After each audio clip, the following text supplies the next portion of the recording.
Hola, ¿qué tal hermanos? Muy buenas tardes, muy buenas noches o muy buenos días, dependiendo de la hora en que escuchen esto de aquí. En este video voy a reaccionar con respecto a los hermanos separados, que comúnmente siempre y su fundamento se basan en que la ley o la creencia solo tiene que estar fundamentada con base a lo que es la Biblia. Algo que ya, como pueden ver, hay muchísimos videos que, bueno, se repite siempre lo mismo, con base a que pues el hermano protestante siempre dice que no, que solo la Biblia es el fundamento y que la Iglesia Católica está siempre en un error por creer solamente en el papado, en este caso, solo creerle al papa. Algo que, como vuelvo a repetir, hay muchísimos videos que desmienten esto aquí, ya que como católicos nosotros siempre estamos bajo el fundamento de lo que es la iglesia y también las escrituras. No es que las escrituras las dejamos a un lado, las escrituras también las incluimos dentro de este proceso o dentro de nuestras creencias como católicos. Para nosotros también es válido el creer en lo que está la Biblia. El problema surge cuando desde que Martín Lutero y los demás permitieron que se autointerprete, o sea, de que yo como persona interprete a las Sagradas Escrituras, yo pueda sacar deducciones según de lo que yo creo, algo que el magisterio de la Iglesia Católica no lo tiene así, porque recordemos, escrito está en las Sagradas Escrituras que la Biblia no es de interpretación propia. Y vamos a ver unos pasajes acerca de lo que la Biblia también nos dice, ya que los hermanos para todo es, bueno, ¿dónde está en la Biblia? ¿Dónde está en la Biblia? A pesar de que ellos no lo pueden sacar de la Biblia, sino que simplemente toman ciertos versículos y lo interpretan a su manera. Nuevamente, las escrituras no son de interpretación propia. Eso, la interpretación la viene dando la iglesia. Por eso, hermanos, yo voy a dar mi interpretación como católico, como he entendido a los sacerdotes y en tal caso, como he tratado de decir, ustedes fundamenten en lo que digan los otros sacerdotes. ¿Qué quiere decir esto? De que si un sacerdote agrega algo o dice que tal vez yo estoy equivocado, pues créele mil veces a él que a mí. Yo lo hago bajo mi interpretación de lo que yo he escuchado a muchos sacerdotes y pues así mismo, obviamente, ustedes escuchan a un sacerdote que dice que está mal, pregúntense por qué él lo dice que está mal y que él también diga lo que esté bien, ya que estamos en estos tiempos en donde pues incluso los sacerdotes, los padres, tienden a tener creencias protestantes. Así que para todo siempre hay que estar con mucho cuidado, siempre hay que estar vigilantes. El Señor Jesús nos mandó siempre a estar vigilantes. Y bueno, vamos a empezar y espero que le den like, espero que les guste, espero que se suscriban y pues que comenten qué es lo que ustedes también opinan acerca de este video bueno, en este caso es del hermano José Plasencia, de su canal, que los invito a ir también al canal de él.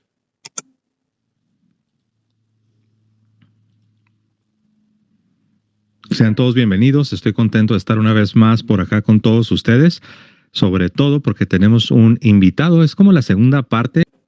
Demostrar sola escritura desde la Biblia, por supuesto, hay que, digamos, previamente plantear cuál es la forma como se va a demostrar sola escritura desde la Biblia. Creo que también lo mencioné en mi anterior participación, que la sola escritura es una conclusión lógica que se desprende de dos premisas y, por supuesto, una conclusión que se sigue de estas dos premisas. La premisa número uno es que solo la escritura, la escritura es infalible. las demás autoridades, que sería la premisa número 2, las demás autoridades son falibles. Por lo tanto, la conclusión lógica es que solo la escritura es infalible. Más o menos así lo planteó en su momento en un debate Gaby Norton, que decía de que, por ejemplo, la Tierra contiene vida, un paralelo, un equivalente. La Tierra contiene vida. Los otros planetas del sistema solar no tienen vida. Por lo tanto, solo la Tierra tiene vida. Ese es el equivalente a sola escritura.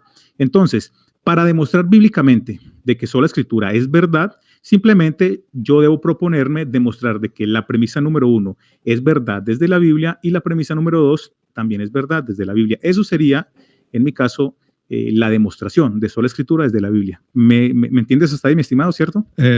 Más o menos, porque sí entendemos, creo, lo que es el principio de la sola escritura, ¿no?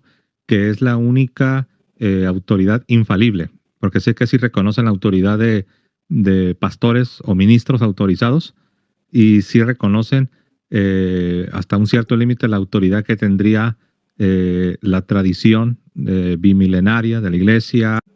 Antes de continuar, no vamos a ver toda la hora y 40 minutos, simplemente vamos a ver las partes, ya que el hermano Cristian siempre repite y repite y repite y no da una explicación clara de lo que es la sola escritura. Aquí, por ejemplo, puso el ejemplo, valga la redundancia, de que solo la tierra tiene vida y en otros lados no hay vida. Recordemos que Dios nos dio la sabiduría o dio la sabiduría al hombre para que ésta la pueda usar. Muchos la usan para mal, otros la usan para bien. En este caso se ha llegado a demostrar que en otros planetas hay microorganismos vivos y por eso ya se entiende que en otros planetas hay vida.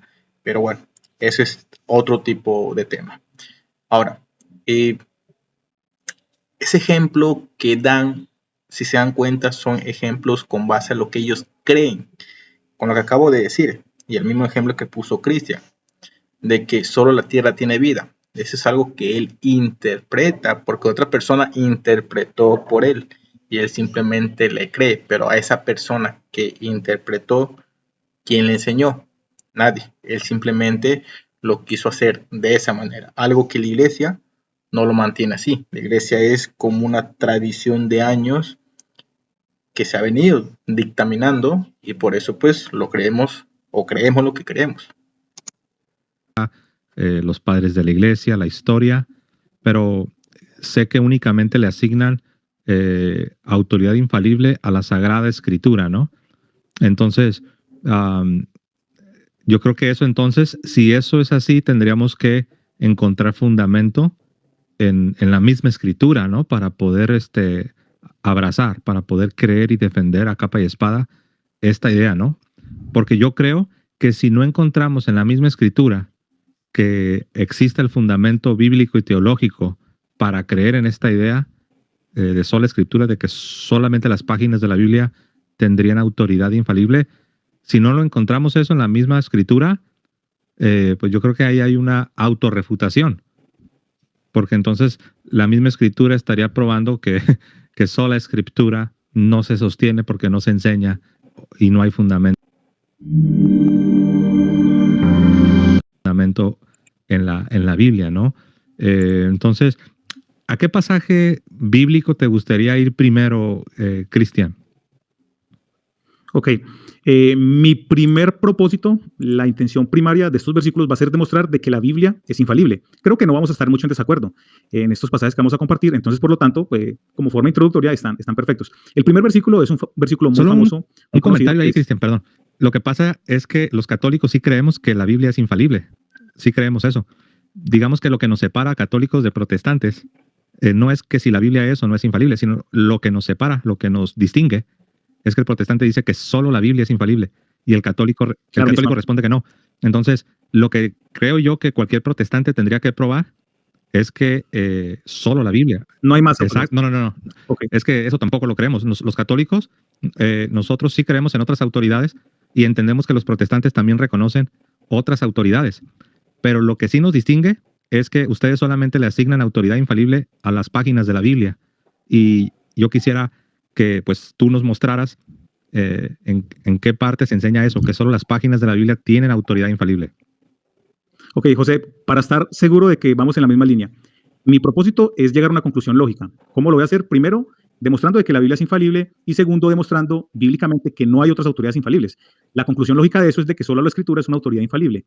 ¿Me sigues en esa línea de Pero el argumentación? primer punto sería innecesario, porque nosotros ya Eso. lo creemos. Es como tú decías, sí, exactamente, como tú decías de forma introductoria. Si quieres, pasamos de lleno a la carne Sí, yo sí quisiera ir y directo a lo entramos que a... nos separa, a lo que nos distingue a católicos y protestantes. Y lo que nos distingue es que el protestante solo acepta las páginas de la Biblia como la única autoridad infalible. Y yo quisiera saber en qué parte de la Biblia se enseña eso. A ver, como les mencionaba, dentro del cristianismo históricamente se han propuesto tres formas de autoridad principales, que sería la escritura, la tradición y el magisterio. Dado de que estamos de acuerdo en que la escritura es una autoridad infalible, por supuesto, mi deber es demostrar o proporcionar evidencia bíblica que apunte a que la tradición y el magisterio son falibles. Para demostrar la falibilidad de la tradición, vamos a Marcos 7, desde el verso 6 en adelante, mi estimado José. Sí, pero recuerda que lo que tienes que mostrar es que únicamente las páginas de la Biblia tendrían autoridad infalible, porque eso es lo que cree el protestantismo, ¿no? Y es lo que tendrías tú que fundamentar. Marcos 7, desde el verso 6. En este pasaje de Marcos 7, desde el 6, tenemos que dice, Jesús le contestó, qué bien salvan ustedes las apariencias. Con justa razón profetizó de ustedes Isaías cuando escribía, este pueblo me honra con los labios, pero su corazón está lejos de mí. Eso es lo que quiere decir el hermano Cristian, pero pues algo aquí es prácticamente para lo que iban a pasar con Jesús. Recordemos, Jesús no fue bien recibido por todos en su pueblo en aquellos tiempos. Fue muy criticado, fue muy juzgado y también fue perseguido. Bien, y recordemos una vez más, y esto es algo que los hermanos separados no comprenden, y es que Jesús prácticamente vino a la tierra fue para proponer algo que años y años y años, siglos incluso antes, Dios le concedió al pueblo elegido. ¿Cuál era el pueblo elegido? Los judíos. ¿Qué sucede en este aspecto? Que los judíos al principio acatan bien las órdenes de Dios, pero conforme pasa el tiempo comienzan a hacer sus propias órdenes, comienzan a tergiversar las escrituras, comienzan a hacer todo y comienzan a explicar cómo se debe hacer, pero ellos no lo viven según lo que expresan. Entonces es algo que conforme pasa el tiempo ya no fue del agrado de Dios. Es por eso que Jesús vino a la tierra justamente para poner orden con base ya a su nuevo reino. ¿Y cuál es el nuevo reino? Pues lo que ya él dejó fundamentado en los apóstoles. Por eso es muy importante conocer que Jesús propone esta nueva alianza, por eso él mismo dice que propone la nueva alianza, cuando resucita. Y eso es algo que los hermanos separados no quieren comprender, que Jesús cuando resucita es cuando cuando pone ya los cimientos de la nueva alianza y ya quedó en el pasado la antigua alianza. Y esto es algo importante porque muchos dicen, no, pero es que los judíos y todos eran pueblo elegido de Dios, sí, pero dentro de los judíos también incluso habían personas que se separaron del grupo de los judíos. ¿Por qué? Porque así como actualmente sucede en la Iglesia Católica, bueno, ha venido sucediendo en la Iglesia Católica que hay católicos que se salen de la Iglesia porque, según ellos, no les parece algún proceder. Y otras porque la Iglesia mismo se está dejando contaminar. Y hay sacerdotes de buena fe, pues que obviamente no se salen, pero se mantienen al margen haciendo lo que Dios pide. ¿Qué es lo que trato de decir? Que el Evangelio, que la nueva alianza, mejor dicho, que Jesús la deja fundamentada en los apóstoles. Pedro como la principal cabeza. Y no sé por qué se pierde en este aspecto si ya Jesús mismo deja a Pedro. Hay hermanos que dicen, no, pero es que Pedro Pablo también refutó a Pedro. No. Una cosa es el llamado de atención que le hace Pablo a Pedro y otra cosa es decirle que le diga Pablo a Pedro que él no es, como quien dice, el predilecto de Jesús o el mayordomo de Jesús, porque prácticamente así es como dejó el Señor. Y los hermanos separados dicen o piensan que cuando Pablo le dice estas palabras a Pedro es porque Pedro prácticamente no es nadie de la iglesia, es prácticamente pues un discípulo y nada más. Algo que lo desmiente el mismo Pablo, porque el mismo Pablo te dice que es el último de los apóstoles.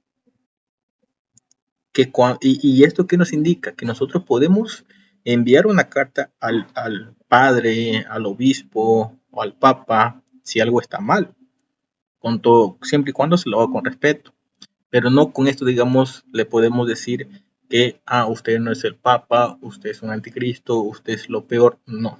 Y esto es algo que los hermanos no comprenden y hay que saber cuál es la razón de que no quieren comprender. He visto por ahí algunos canales donde ciertas personas debatieron con el padre Luis Toro y que a partir de ese debate, ahora de lo que eran, y hay una personita en especial que es un anticatólico, pero de esos que siguen como Pablo seguía. Y él, cuando debatió con el padre Luis Toro, él vestía sencillo. Él era prácticamente una persona como quien dice modesta, pero su canal actualmente está lleno de lujos. Si alguien más o menos me capta la idea, ya sabrán de quién hablo. Bien, entonces prácticamente lo que dice el hermano Cristian es eso, de que el pasaje que nos da el Señor Jesús es de Isaías, pero no demuestra nada con respecto a la sola escritura. Algo que yo sí quiero recalcar en esto de aquí, recordemos que yo le dije desde el comienzo que no vamos a ver toda el video porque es muy largo, pero quiero dejar algo interesante. Bien, dice así: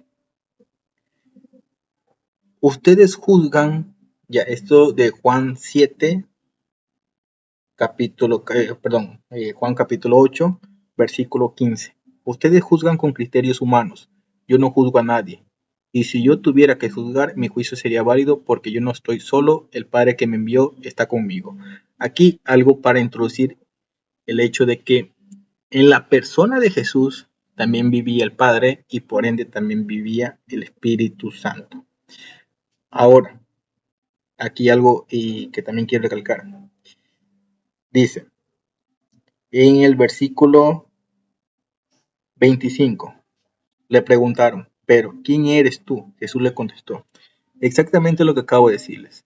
Tengo mucho que decir sobre ustedes y mucho que condenar, pero lo que digo al mundo lo aprendí del que me ha enviado. Él es veraz.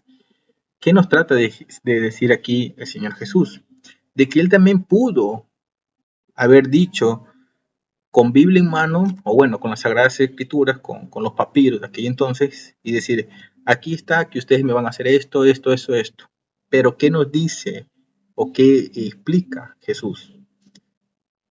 Que simplemente, o mejor dicho, que grandemente, Dios Padre lo envía a Él con una misión.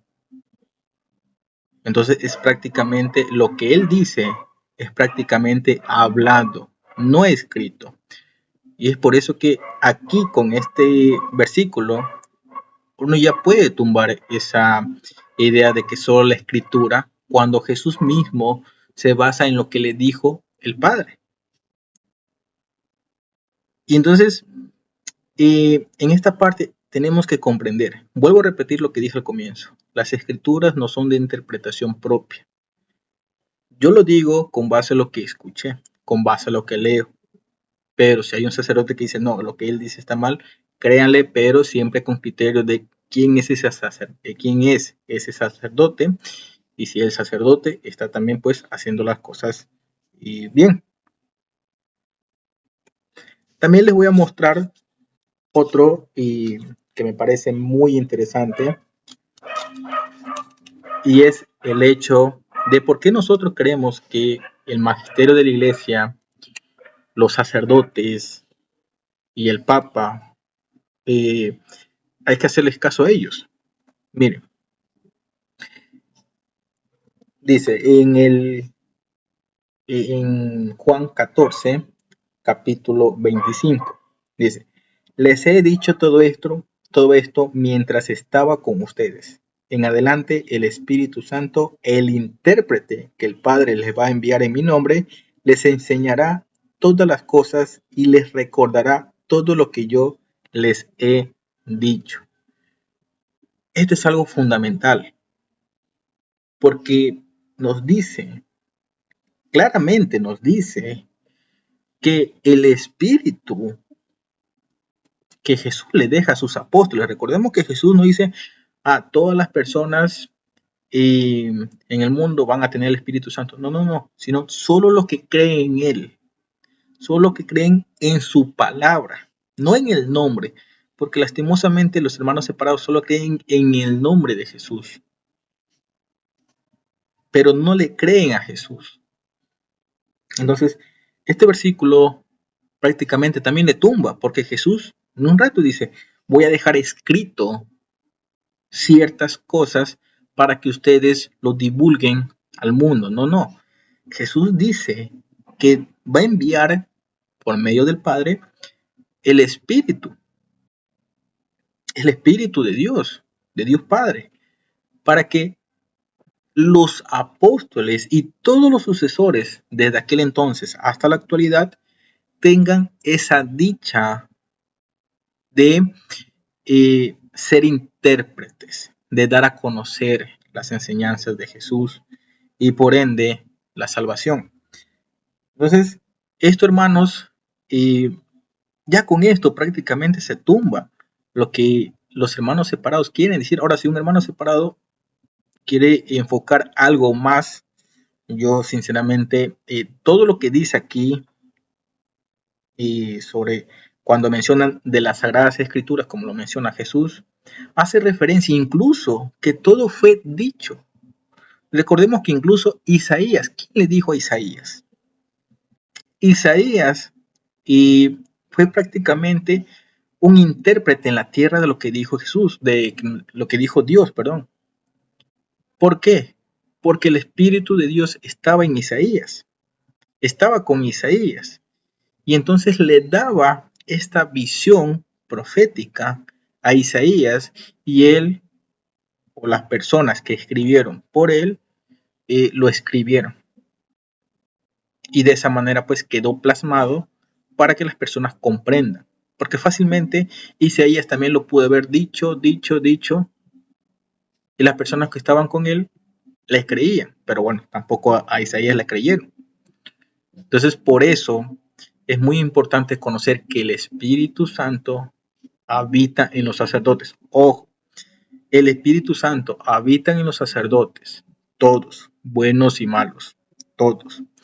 Pero esto es algo que también se confunde en los hermanos separados.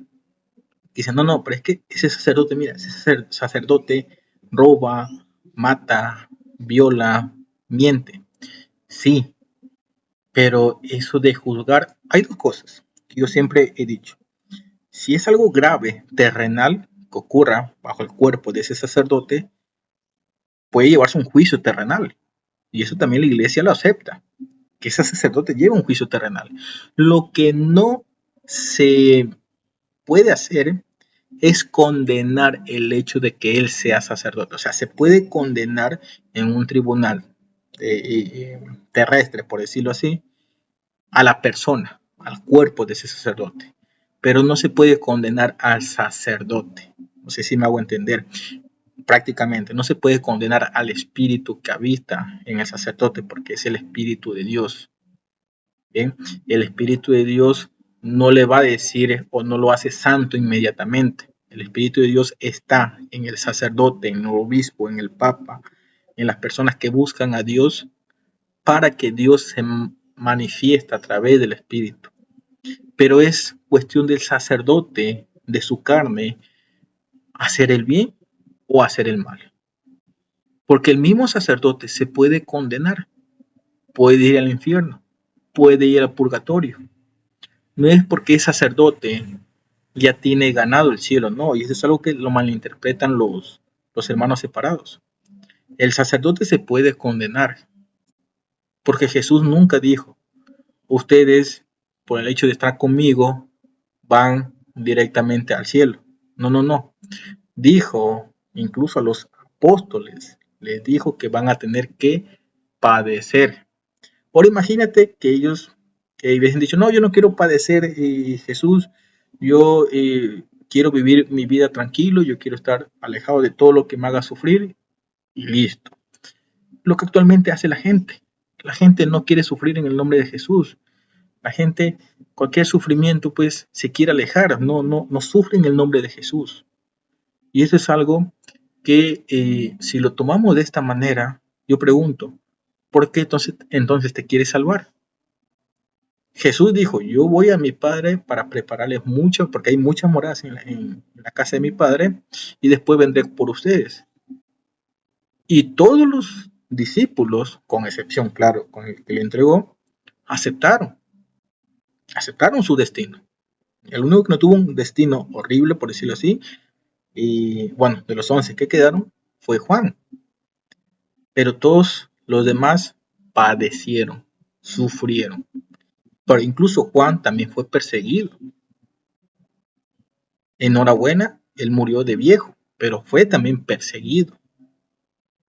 Y él murió de viejo no porque él quiso, su cuerpo quiso o él lo pidió. Fue porque Jesús así lo quiso para que él escriba todo lo que tenga que escribir. Hermanos, espero que se esté comprendiendo. Espero que me entiendan, que me comenten si hay algo que a ustedes les queda inconcluso, no lo comprenden. Yo lo he comprendido así. Ya como les digo nuevamente, busquen también la asesoría de un sacerdote y pues sigan adelante. Sigamos viendo un poquito más de lo que es este video y recuerden darle like, comentar, suscribirse y compartirlo si lo ven necesario. En adelante, mi estimado José. Sí, pero recuerda que lo que tienes que mostrar es que únicamente las páginas de la Biblia tendrían autoridad infalible, porque eso es lo que cree el protestantismo, ¿no? Y es lo que tendrías tú que fundamentar.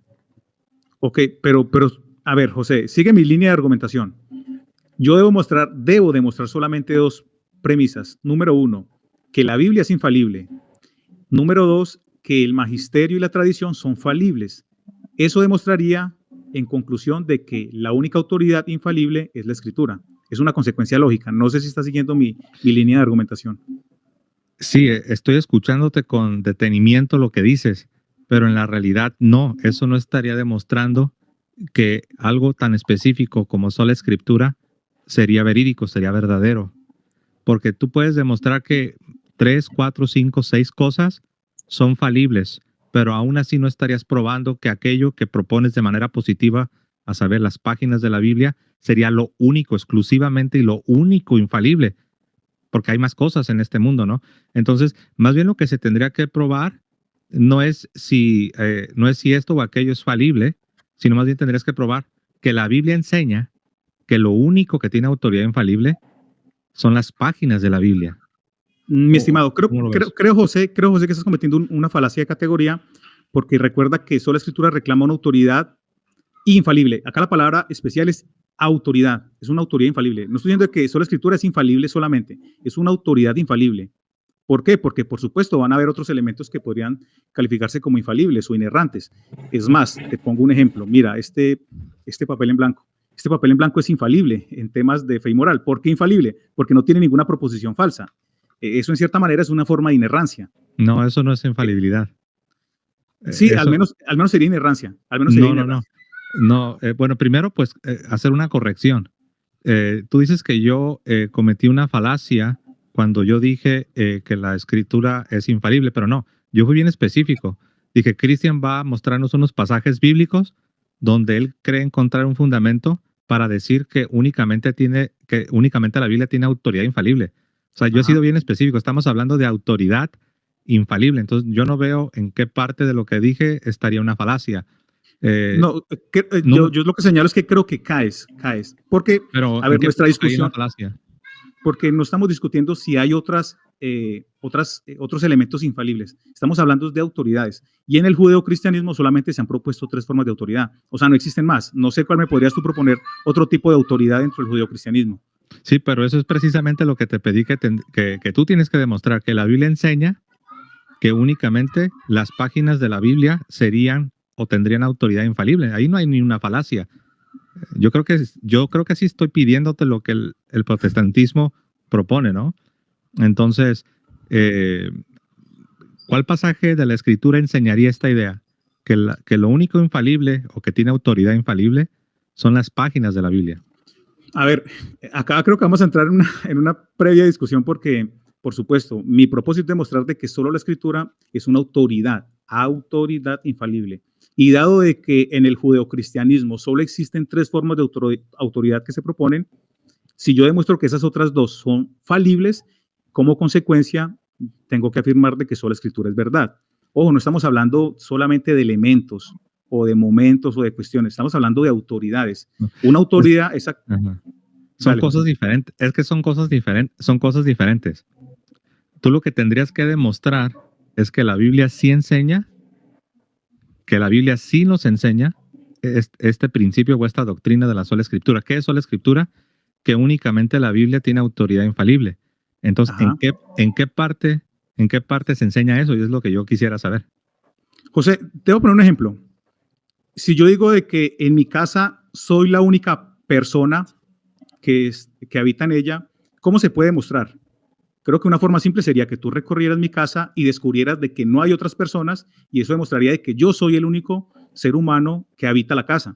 Eso es un simple juego de descarte. O sea, si yo descarto otras opciones, solamente me queda la opción de Cristian es el único habitante de la casa.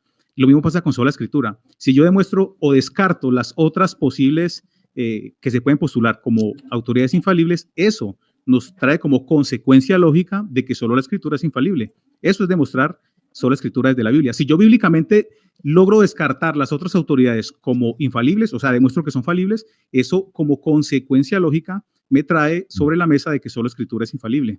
Realmente no, porque los católicos sí creemos. Es que mira, tú lo que estás diciendo, si yo te demuestro que la tradición y el magisterio son falibles, ya he demostrado automáticamente que la Biblia es infalible, pero es que eso ya lo creemos los católicos. He demostrado de que solo la Biblia es infalible.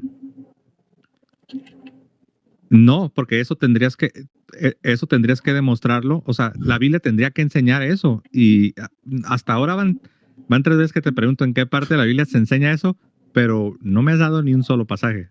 José, estoy utilizando lógica básica. Mira, Sí, te yo sé. propuse un silogismo. Y es bueno que usemos lógica como lo hicimos por 2 horas en el programa pasado, ¿no? Pero recuerda que hoy dijimos que nos queríamos enfocar en el fundamento bíblico para esta idea de la sola escritura. Entonces mi pregunta, si te fijas, sigue siendo la misma y es bien sencilla. ¿En qué parte de la Biblia se enseña ese principio, esa doctrina de que solo la Biblia es infalible o que tiene autoridad infalible? Claro, es que mira, tú no puedes limitar la enseñanza bíblica a lo explícito. Acá estoy proponiendo yo un camino de implicitud. O sea, si implícitamente la Biblia me muestra de que la tradición y el magisterio son falibles, por implicaciones lógicas, solo la escritura sería la autoridad infalible disponible para los cristianos. O sea, estoy utilizando lógica. No sé si no sigues mi línea de argumentación, porque tendrías que demostrarme de que mi segunda premisa es falsa. Tendrías que proponer una tercera, cuarta o quinta posible autoridad que sea infalible, y yo tendría que desmontar esa infalibilidad. Esto es algo que comúnmente a veces los hermanos, por eso les he leído los versículos, porque no quieren comprender. Y esto es algo que también lo dice Jesús. Bueno, también lo profetizó Isaías, que decía que el pueblo fue enceguecido. Incluso los sabios, los que se creen eruditos, fueron enceguecidos para no comprender. Ahora bien, hermanos, terminemos con esto de aquí. Vamos a terminar con lo que es la carta a los Gálatas, en donde nos dice claramente el Señor: no hay otro evangelio.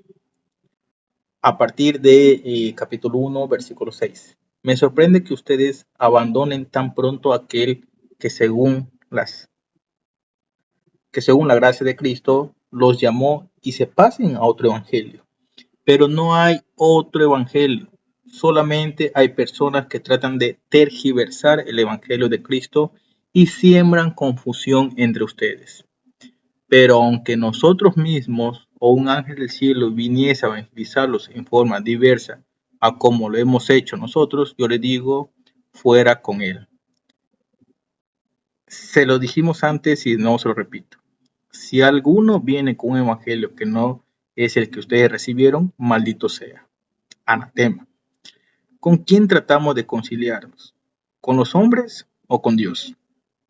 ¿Acaso tenemos que agradar a los hombres?